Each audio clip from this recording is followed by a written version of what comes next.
I think a lot of men take their wife for granted. Not communicating is an incredible way to ruin your marriage. A text through the day like, hey, how is your day going? Or I'm thinking about you, or something specific. Can I say something to the ladies too? When men do articulate something and they try, I would say be gentle and be patient with them. The amount of couples who are ahead of us, I love to ask, like, how do you keep your marriage vibrant and alive? And so often it's couples who just love spending time together. We play together. There should be a playfulness to your intimacy with your spouse. Sex should be fun. Ladies, if you could just cover your ears right now for a moment, I'm going to speak to the guys. So if y'all could just ignore what I'm about to say. But gentlemen,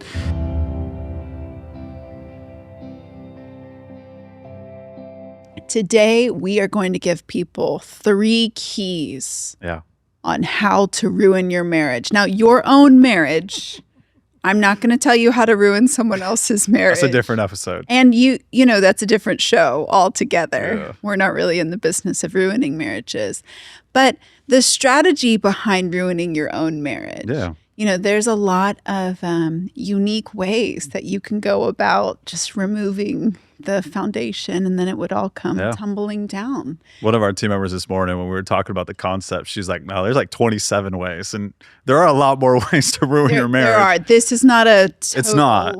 It's not an exhaustive list. But I would say it's these 3 things are at the top of most of the other things. Like they are the rivers that flow into all of the tributaries of trials and conflict. And ultimately the end of relationships. Wow. Yeah. No lakes in there? Oh gosh, you're really like messing with my metaphor. I think we just need to dive in. We're diving into the 3 ways to ruin your marriage. And then we're also going to flip them, right? In this episode, we're going to talk about how to ruin your marriage. And then we're going to talk about 3 things you can do to fortify and strengthen your marriage so it goes the difference. And it's kind of the reverse side of it. I just want them to know what they're going to get as we talk about this. I don't want them to think we're just going to tell them how to destroy their marriage. We're also going to tell them how to build it. Yeah. The takeaway is, if you would like the opposite of a ruined marriage, which is a flourishing, vibrant, reinforced, alive marriage, then do the opposite of these things. Yeah. So number 1 is stop talking. They don't listen anyway. Yeah, so just don't communicate with each other. Don't communicate. You are in your own separate lanes. You just need to put your head down and do your thing. Yeah, I mean, it sounds incredibly foolish, but honestly, that's tempting sometimes. It is tempting, and it's tempting to react from a season or moment of poor communication. Or just craziness. Yeah. Like, you're acting crazy. I'm going to disengage. Okay. Yeah. That's real.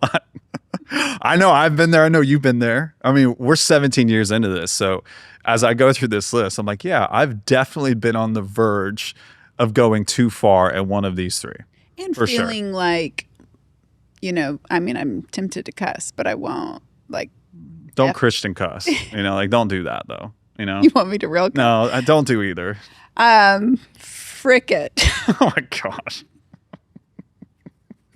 I'm just going to punish you. I'm going to shut down. Yeah. I know for me, one of my most unholy mechanisms of dealing with friction is to try to punish you through shutting down and withholding. Like, I'm going to withhold eye contact. I am going to withhold. Because you know, if you looked into my eyes, I would just overpower you. It would be done. It's like the chocolate river on Willy Wonka. I would just be immersed. You would melt in my hands. I would melt. Yes. And so withholding that communication, so not communicating, is an incredible way to ruin your marriage. The second way to ruin your marriage is to let conflict linger. Actually, like, dig a little hole for your conflict and make roots of bitterness, and then just like pat the dirt on top. Try to cover it up, leave it there. Yes, let conflict linger, turn into roots of bitterness. Yeah. That's the second way that you can ruin your marriage. The third is quit prioritizing connection. You're married. Yeah. Obviously, you love them. Life is full. It's busy. You really don't need to invest in the relationship. You take the relationship for granted. Out of 7 million people, is it more than that? 7 billion. It's 8 billion now.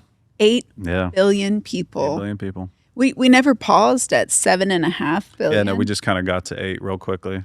8 billion people on Earth. You chose them. Well, I mean, technically, it would be like half you chose. I mean, unless you're pulling from both pools. I mean, so it's like 4 billion people. Continue. Out of the 8 billion people that God put on this earth, you two have been brought together. Of all the people you could have people. chosen, you chose them. You chose them. And For they moments should like know. this. They should know that they're important to you because you chose them however long ago. And that is that. Yeah, and prioritizing that connection and not just taking it for granted. Hey, we chose at one point. How do we continue to choose each other? Yeah. What does it look like to choose you in this season? What does it look like to choose you today? You know, what you're bringing to the table today. And to understand, we've talked about this before, that with seasons come new facets of a person. Mm-hmm. So the Juli that I'm sitting across right now, 17 years into marriage, you are a different Juli than the Juli that I married 17 years ago. You are. Now, there are elements that are the same, but if I just assume that I know you all the way through those 17 years, I wouldn't be wise to how you're changing and evolving and maturing, and your needs are changing and evolving. And that leads to curiosity, which leads to connection. So we have to be curious to have genuine connection. Yeah. Because it's a reflection of what's happening in that moment. It's not just what happened a long time ago. Yeah. And so the 3 ways to make them as short and simple as possible is communication, conflict, and connection. So you give up on communication, you don't navigate conflict in a healthy way, and then you don't prioritize connection. Yes. That's what you're saying. You assume that connecting with your kids is connecting with your spouse. Oh, yeah, I've definitely made that assumption. I like how you call that one out. That's good. That was not intentional. It felt like that felt real. However, and it is real because I have felt that as your husband. There have been times where like, no, hey, I'm prioritizing our kids. I'm spending all this quality time with our kids because this honors our relationship and our marriage. And I know you love this. And so I feel like I'm racking up connection points by doing that. And you are, in all sense, actuality. Yeah. If that were missing and you were just focused on me, that wouldn't be okay either. Yeah. So this isn't an either or. It's recognizing that one action does not cover both. I would also say this is not, and this is probably good for the guys to hear this, like this is not a formula to solve. Mm-hmm. This is a dance to engage in and engage with, right? Like, so your wife, most likely, she is like the wind, and you don't always know where it's blowing from and where it's going. And that is a beautiful mystery. I mean, I think about Jesus in his conversation with Nicodemus, just to go biblical here for a second. Like, he describes the work of God like the wind, right? And the Spirit of God is often given feminine attributes. So I think this is something for us men. Like, we've got to keep our finger up, you know, like when you're playing golf, I put my finger up to see which direction the wind's going. And I'm wearing a golf shirt today. It was very fitting. And it's like that with your relationship with your wife. Like you gotta keep a pulse on the wind. Yeah, that being the connection piece. Yes. And then some very practicals. We'll just work it backwards. Okay, let's do it. So from connection, some very practicals are daily check-ins. This doesn't have to be long. It doesn't have to be drawn out. The more that you consistently do it, the easier it will get. So maybe at first set a reminder on your phone. Yeah, it feels awkward at first. Yeah, just a text through the day like, hey, how is your day going? Or I'm thinking about you, or something specific. Hey, how was that meeting? I'm praying for your meeting. You looked really beautiful this morning. Just simple things that are connection points go so far in the daily. And ladies, if you could just cover your ears right now for a moment, I'm going to speak to the guys. So if y'all could just ignore what I'm about to say. But gentlemen, if you even go into your phone and like create a note with some really good content that you can copy and paste and send to your wife, depending on the day or the situation, that kind of stuff works. And you can put new stuff in there, add it in there, change it up. But here's the thing, you have to be intentional to be spontaneous. Like, so many people are like, oh, I'm just going to be spontaneous. But the reality is spontaneity comes from intentionality.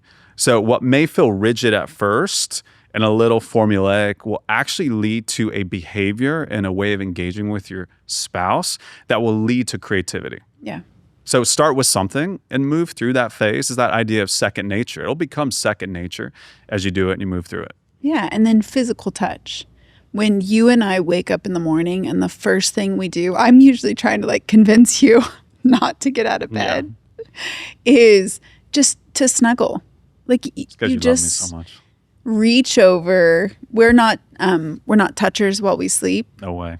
I don't know if that's TMI or not. And so to reach over and be like, hey, it's good that you're here. It's not awkward like that though. I mean, you're full on rolling into me, I'm glad, up on the chest. I'm glad you woke up this morning and then I woke up next to you. Yeah. That's a great way to start the day. That touch point of physical touch. And again, the excuse of I'm not a physical touch person. They're not a physical touch person. That's not my love language. If you have a pulse, you're a physical touch person. Like God designed us to touch and communicate through touch. That's yes. Really, and even something as simple as you see your wife navigating a situation or you see your husband navigating a situation, just walking by. Put your hand on their butt. not on their butt, but just on the shoulder and linger there, right? Lingering is such an important word when we're talking about touch. Linger there for 3 seconds and then just walk and go do what you need to do or whatever that may look like. I'm telling you, it communicates a lot. Like I see you, recognize the challenge that you're in the midst of. I'm with you. That communicates a lot because communication isn't always words.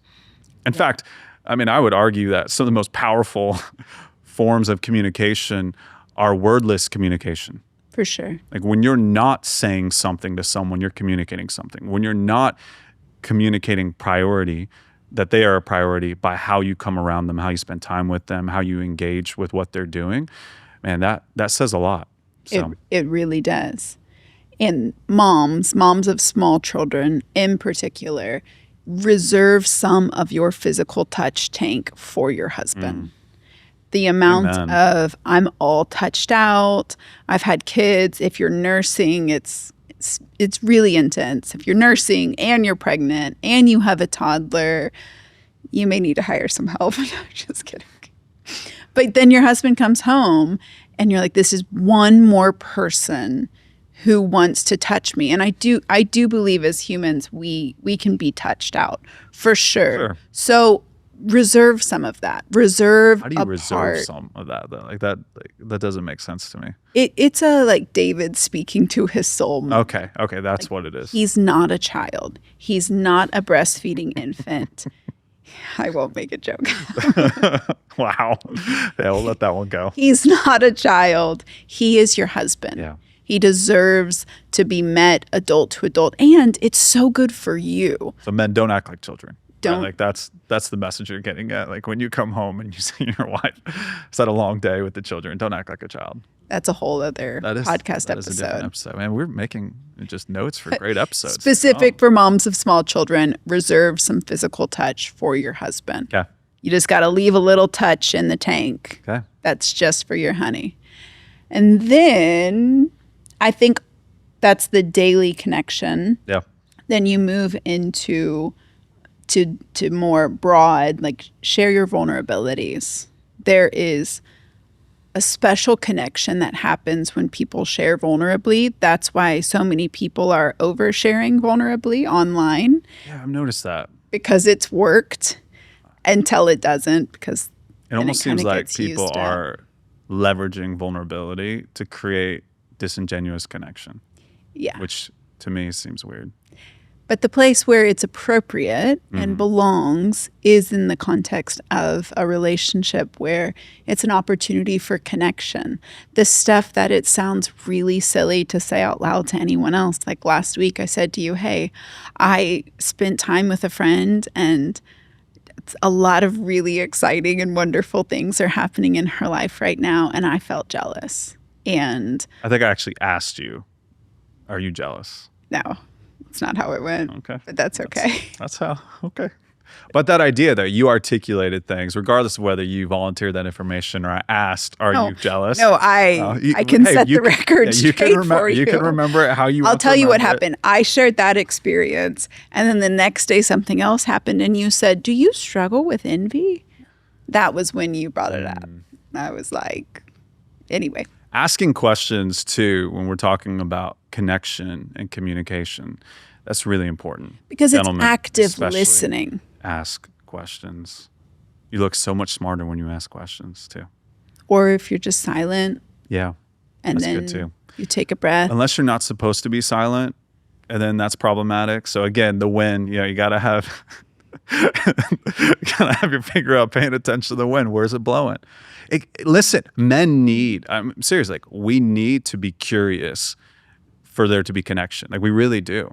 And I think a lot of men take their wife for granted. And I think God designed women to present a degree of intrigue and mystery and otherness to men. And that's helpful and that's healthy in relationship. Yeah. Like, again, we're not supposed to solve the other person. We're supposed to seek to understand the mystery that is unfolding in and through that person. And you need to give us something. This isn't just a checklist for men to make sure they're doing the things to connect, to make their wives feel like they're connected to them. Yeah. Men, you need to move past whatever it may be, however your dad modeled openness and sharing, and give us something. Yeah. Like be willing to say things that are partial. Be trust. And really, the whole connection is about trust. That's good.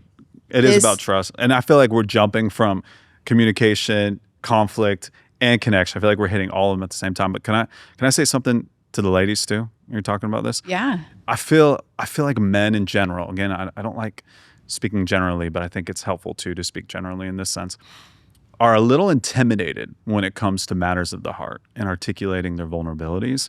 And so women, when men do articulate something and they try, I would say be gentle and be patient with them. Realize like this is your area of strength. Don't leverage your strength against their weakness. Otherwise, they will disengage and pull back. Mm-hmm. Well, and that's something else on my notes about connection is to have fun together, to have hobbies, things where you play with one another is really important. The amount of couples who are ahead of us, I love to ask, like, how do you keep your marriage vibrant and alive? And so often it's couples who just love spending time together. Who play together. Yes. Like, it's huge. They love golf or they love going on bike rides or pickleball where they have found this play that they enjoy. Travel or whatever it may be. Yeah, they enjoy with each other and alongside one another. And that's a great opportunity. We talked about that in our episode with Gabe and Rebecca Lyons, where when you're face to face across a table trying to have a really intense conversation, that can be intimidating to a man. Yeah. But if you're side by side on a walk, on a bike ride, doing something active, maybe doing something active, and then recognizing an opportunity for deeper communication. We had a comment on one of our recent episodes that I saw this morning. And it said, hey, I have a 13-year-old son. It was from a mom. I have a 13-year-old son, and I would love a way to connect. I feel like we talk about things, but whenever I ask him about his day, he just won't really go there with me. I feel like he's learned that from his dad, who isn't the best at communication. What should I do? So Asher was in the kitchen getting... Asher's our 15-year-old. Getting his lunch ready for school, and I said, hey... what would you say to a mom? And I laid it out for him. And he said, well, she just needs to get him in an environment where he wants to connect. Yeah. And that's different for each person. Mom, what other snacks can I put in my lunch? And he didn't even have any fruits or vegetables. I was like, son, grapes and carrots. That is the way to Asher's heart is food. I mean, he probably felt like you owed him that because he shared. He gave me this information. The transaction was completed. Yeah. And I think for moms of teen sons, moms of husbands. Yeah. Moms of husbands. Yeah, I knew what you were saying. Yes. Though. We understood. You're good. getting them in an environment where they're able to physically relax will then help them be able to emotionally relax with you and let you into some of those places that are not accessible in other environments. Yeah. I mean, I think we've talked about this before on the show. We've done so many episodes now. I cannot remember. So maybe if someone remembers, holler at us. But Psalm 119 verse 92 talks about this idea of play. It says, if I wouldn't have made your word my plaything, I would have perished in my pain. And even if you look at the idea of processing trauma, play is a powerful tool to get people to engage with their deep mind. And so when we're out playing together, safeguards go down. We talked about this when we were talking about going to Guatemala. We connected with the kids in a special way when we started playing together. Yeah. Like it even transcended the barrier of language when we're out there playing together. So important when we're talking about connection and we're talking about communication. Play is a powerful mechanism to keep you connecting and to keep you communicating. And that's a natural way to lead to intimacy. Yeah. Like your intimacy should have. If intimacy wasn't my plaything, I would have perished in my pain. See, it applies in so many different ways. Is this your own? This is definitely my own. Married. I'm not even calling it translation. I'm going to call it a gross paraphrase. Yes. Wow. Not gross as in like, you know what I mean by gross. I mean an extreme representation. Nothing gross about intimacy within marriage. Do we need to do another episode on sex within marriage? For sure. We probably do. For sure we do. It should be playful. Absolutely. There should be a playfulness to your intimacy with your spouse that you don't get to tap into in any other environment. Yeah. And that there's just a delight to it where it's like, oh, this is so fun. Like sex should be fun. Yeah. And if it's not, if you're longing for that, keep longing for it and desiring it and pursuing it. Yeah. Because that should be such a fun connection point. And it keeps you coming back for more. So. And we talked about this recently because we were going to speak at a marriage event.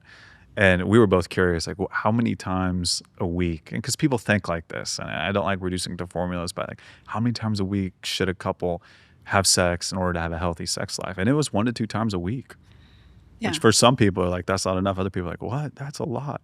But this idea, when you come back together and you're playful and you're intimate, what that does is it requires you to move through things that are difficult within the relationship, which I feel like we should talk about conflict. For sure. Right? So I know for me, and I remember reading this book probably, I don't know, maybe 20 years ago. I read this book called Predictably Irrational. I would not recommend this book for the record, but I read this book a long time ago.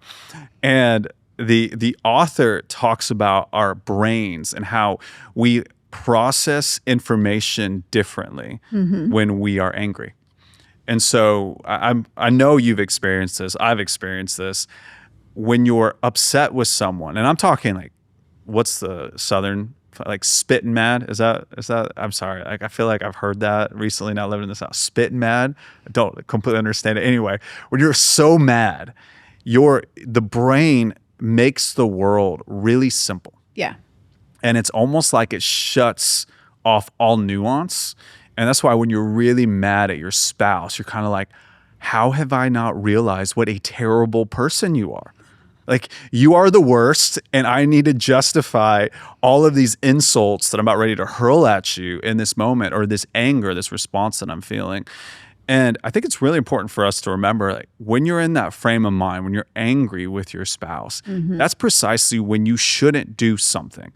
Like, your mind, just with the way the brain functions, it's making things really simple to justify a response or reaction. Like, you are processing information differently. Your neurons, the way they're passed across synaptic branches, it's just different from a biological standpoint. And so for us to take a step back and realize, hey, this probably isn't the best time to talk about the overall state of our relationship when I'm in the midst of this moment of difficulty. But when we're in the midst of that moment, it's actually when we talk about everything. Like, we want to blow it all up. We want to challenge everything, right? Would you say that's true? I would say that's true. I am not connecting with what you're saying about like, just don't do it. Yeah. You want to do XYZ, just don't. So let's talk about that. Okay. Because that's a good point. So how do you think about what you're thinking about, right? Like God gave us the ability to metacognate. We can think about what we're thinking about. Yeah. So anger has a place, but it shouldn't set the direction for our response. So we have to be honest about the anger that we're feeling. That is healthy. Scripture says don't be angry. It doesn't say don't be angry. It says don't sin in your anger, right? So like there is an appropriate way to navigate or process anger. So for me, I know when I start to feel that way, I know something's off. I had a situation with you last week. I was very angry. I wasn't angry with you. I was angry with a different person. And I wanted to do something in that moment. And I'm like, no, you shouldn't do this. And what I did is I wrote out what I wanted to say to this person. And then I forced myself. I wanted to send this message so bad. I wanted to just get it off and check the box and make things really clear and clean. Like, okay, yes, I took care of it. And what happened is I didn't send it. About 20 minutes later, I was so glad that I didn't send it. And I think it's helpful to remember those times in the past and take inventory. It's like Daniel Tiger, right? When you feel so mad that you want to roar, take a deep breath and count to 4. That idea, which, I mean, the fact that I still remember that, we haven't had kids that young in a while, you have to take a step back. It's going to seem, the reason why you want to roar is because things seem so simple and clear in those moments. But the reality is, like, you can start saying things in those moments that are based on partial truths, and they turn into lies that you speak over the other person, and they can be very dangerous for a relationship. So there isn't a license. Like communication doesn't mean you have a license to throw whatever you want at the person. Yeah. It means you have to find the right way and do the hard work to communicate the hard thing. You don't have the option not to communicate the hard thing. And sometimes, like in our relationship, I've communicated the hard thing the wrong way. And then I have to come back with humility and I have to work that out. And I have to be like, hey, I'm so sorry for how I disrespected you, how I dishonored you with what I said. That was not a good representation of the person that you are. I took an element of who you are, what you did, and I turned it into the whole thing. Please forgive me. But then I have to be honest about what was behind that. So here's what I was really working through. Here's what I was thinking. Here's the pain that I was feeling. And so there's always room for redemption when we make those mistakes. Like some of us, we're going to be more inclined to just go off and say things and then think about them later because we act before we think. We act even before we feel sometimes. And so for me, I think it's about doing the difficult work. Like you're committed to doing the difficult work, regardless of where you start. You're committed to doing the difficult work when it comes to conflict, to getting to the right place eventually. Does that make sense? Because we go through conflict in different ways as far as how the conflict begins and how it matures and how it goes sideways. But it's this commitment to, I'm going to see this conflict all the way through to make sure that you are understood and that I feel understood by you. Yeah, because conflict is like a hammer at a forge where it's either going to break or strengthen the relationship. I believe every conflict, even the conflicts that are stupid and handled poorly, have opportunity to strengthen your relationship. With that being said, I don't want to say women because I think it could be either person in a relationship, but there will tend to be a person in the relationship who can just be a little more like, if it comes up, it's going to come out. And unhinged? Is that what you're saying? Like, a bit more unhinged. Yeah. And I have found it helpful for you to have safe people. Yeah. Like for me, it is my mom, it's my sister, it's a good friend. I'll just voice message. It really doesn't even matter if they ever listen to the voice message. Yeah. Now, ideally, they listen to it, they respond, and that is how it goes. But for me, the act of voice messaging, everything I'm feeling, everything I want to say to you, and these are people who have a long history, are godly and trustworthy and for us, for our marriage. And I'm able to just lay it out there and they're like, okay, there's validity here. I've actually seen a cycle of this in y'all's relationship. Maybe I'll need to go about that a bit differently. Or like last week, a friend just said, there's a lot of truth here, but I think what you're supposed to do is just pray. Like you are seeing things differently than Addison for the sake of intercession, not for the sake of changing his mind or guiding him. And that's not an easy thing to hear, but that I have someone trustworthy who will say that to me, and then I can allow Holy Spirit to resonate it within my spirit. Yeah. Like that's exactly what you're supposed to do with what you're feeling and hearing and understanding. You do not need to batter him into understanding it from your perspective because he's not going to. And I think that's so good what you landed on right there is that the goal isn't sameness. The goal is unity. And we've touched on this so many times. Like the goal for your marriage is not for you to be without conflict or for everything to be easy. The goal of our marriage is to make us holy, to bring us deeper into the reality of life, the reality of what God has for us, how he designed us to function and flourish. And that's going to come with conflict. You quoted Hebrews 12 or referred to Hebrews 12 earlier. That's sandwiched or couched in a passage about pain and what can feel like discipline and punishment. And we have to be careful not to allow a root of bitterness to spring up and defile many people. And we know that when marriages aren't honored, when marriages aren't seen for what they are, this place where we become holy, this place where we become one, what happens in the lives of other people? Often there is a fracturing, there is a breaking that ends up affecting so many more lives than just that couple, whether it's through divorce, whether it's the impact on their kids, whatever it may be. And so it's really important for us to remember that the pain is par for the course. Like the pain is a part of the formation, but that doesn't mean that all types of pain are good. Like there are unhealthy pains that we bring on ourselves with how we engage each other.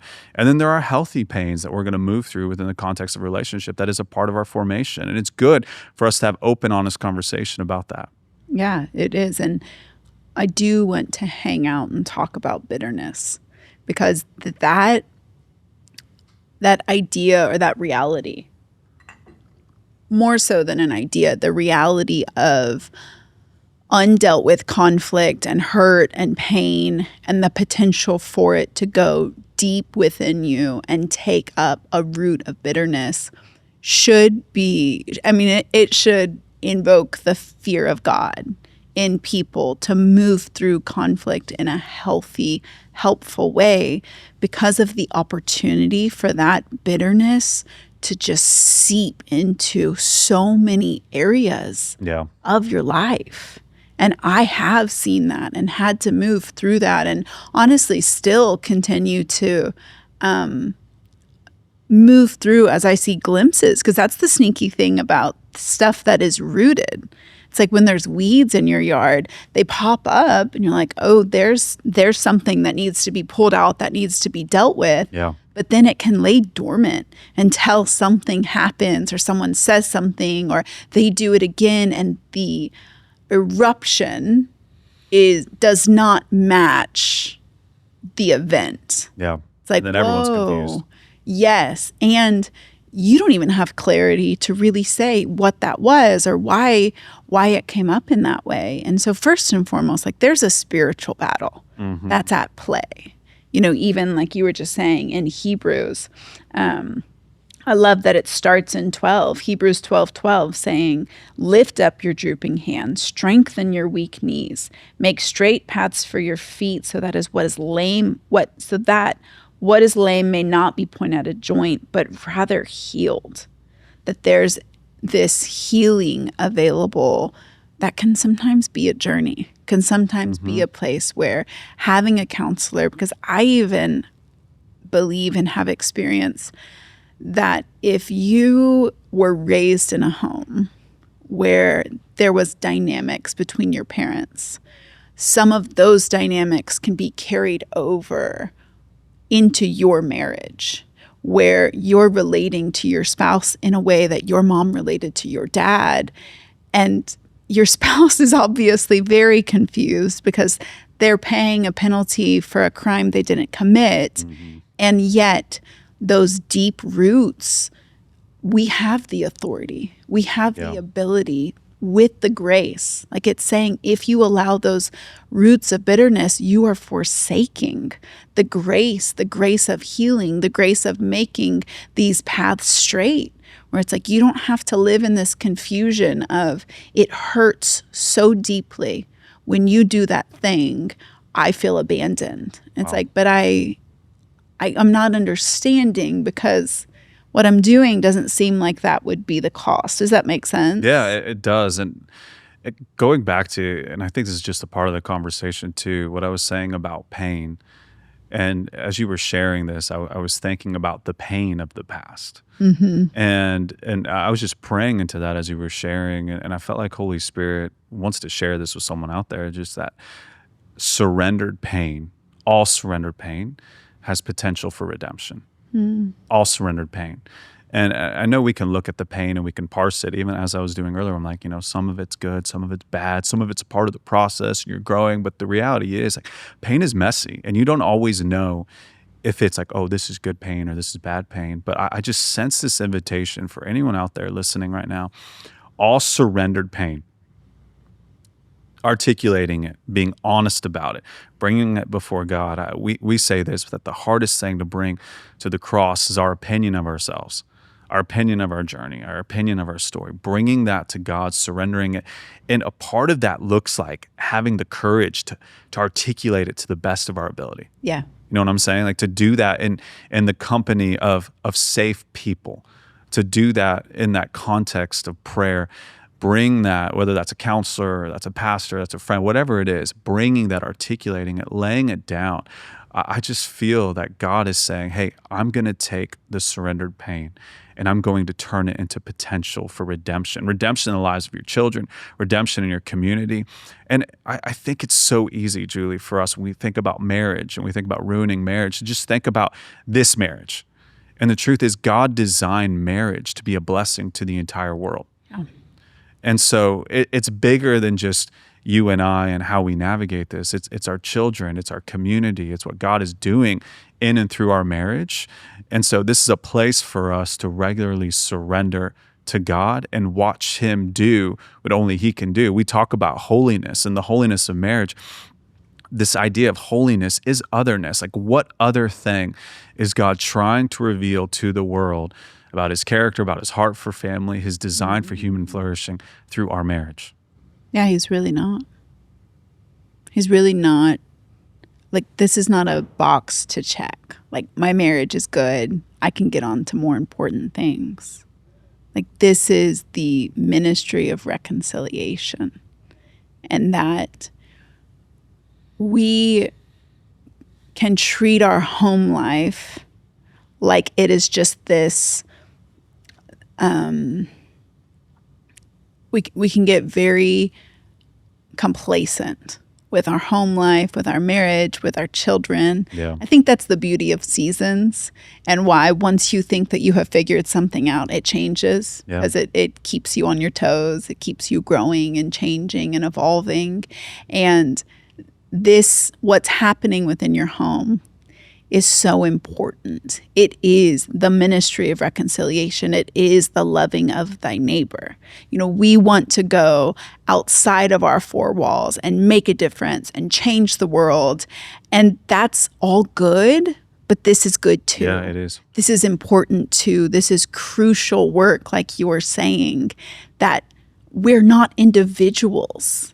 Like, we are individuals, but this is not an individualized experience. We, as people who are following the footsteps of Jesus, Christ followers, have said, yes, I will be a part of the community. And part of that is living your life, your marriage different, where you are putting in the time and the intentionality day by day, because all of these things that we talked about, they add up over time. They do. So whether you're chipping away at your marriage by not doing these things, or you're slowly but surely building up your marriage. It's like both of them Wouldn't you say it's always, you're kind of doing both? Like, I feel like we're kind of always like unlearning, chipping away, and then also having to learn and bring things into the mix. I don't want people to feel discouraged, like, oh yeah, I'm definitely someone who's chipping away. Like, I feel like, yes, like that's the case, but all of us, right, regardless of where we're at, there's this heart posture of, okay, God, what are you giving me today? And then what are you asking me to release today? And it is little by little. We talked about this with projects. Like, you might have a big project around the house. You're like, okay, I'm going to wait till I have 6 hours to do it. Instead of just doing it as you can, 6-hour increments over the next 2 weeks. Like that idea of, hey, let's just do what we can do today and see where we get to, right? Like there's always this idea of maybe at one point I'll have the ideal conditions and we'll get away and we'll go to that retreat or whatever it may be. But it's like, no, what can we do today in our marriage that we would chip away some of these things that we've carried that we shouldn't be carrying, or learn some new things that are going to help us in how we navigate our marriage? Yeah, I agree with you. But people also need to be sober-minded of the reality of moments, and something that's foundational and very modern is that if you're trying to do any of these things while also giving part of your attention to your phone, you're not doing it. Like, I was listening to a message recently where they were saying there's this low-lying hum of abandonment in relationships because so much of what we want to say is quality time is spent on our phones next to each other, and it just isn't it. The eye contact, the undivided attention. You have to get back to the basics with a lot of these things. You can't just multitask and do everything at once. Like, our humanity is a gift because it keeps us desperate and surrendered to the grace and the leading of the Spirit. Yeah. Would you like to close us in prayer? Sure, I definitely can. And just to be clear, I was not recommending do these things in the margins or do these with half attention. I was saying, hey, do what you can do today. Like, start creating a rhythm of connection today. Have a conversation as a couple. What can we do to connect today? What can we do to commit to navigate conflict different today? How do we articulate how we're going to communicate with each other and create a cadence of communication today? Not 6 months from now, not 10 years from now. Like, what can we do today? Because I think that's powerful. All right, let's pray. God, I thank you that marriage is your idea. I thank you, God, that you designed us to come together in marriage and to flourish individually as we flourish as a couple. God, I thank you for the gift of marriage. And God, I pray for the couples out there who are navigating this journey. God, I pray that you would strengthen them. I pray that you would strengthen them by your grace. I pray that you would give them the humility that they need to walk this road well, to lay down their lives for each other, to see marriage not as something that they check, a box that they check, but something that they continue to venture into, a journey, a mystery that they get the privilege to be a part of. And I pray that they would bring their family and friends into that story, into that mystery in a way that honors you. God, I pray that you would give them patience and grace as they're navigating difficult moments and difficult seasons. God, I pray that you would help them see each other the way you see them. And I pray that they would be able to speak potential and hope and promise over each other, especially in the midst of difficult seasons. In Jesus' name, amen. Amen.